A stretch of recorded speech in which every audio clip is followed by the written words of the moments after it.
ازيكم عاملين ايه؟ لو اول مره تشوفيني اشتركي في قناه وصفات الجمال. الوصفه بتاعتنا النهارده دي عباره عن هنعمل ايه؟ سكراب للشفايف وال... والاماكن السمراء اللي بتبقى حوالين الشفايف. دلوقتي معانا نعناع مجفف بالشكل ده. ماشي، ده كده نعناع مجفف بالشكل ده. ماشي، وهنجيب معاه نص ليمونه، ولازم نعصر نقطتين كده. ماشي، نقلبهم نقطتين بس، نقلبهم بالشكل ده.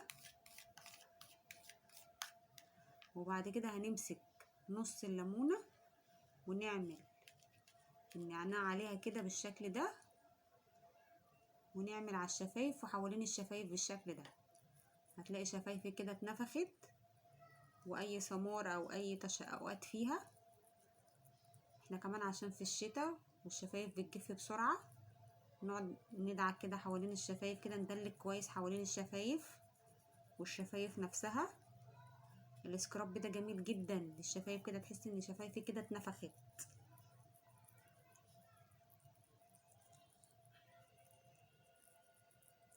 الليمون بيساعد على ان هو بيشيل التشققات اللي في الشفايف. هنقعد ندعك كده لمدة دقيقتين كده، وبعد كده نشطفها بمية دافية.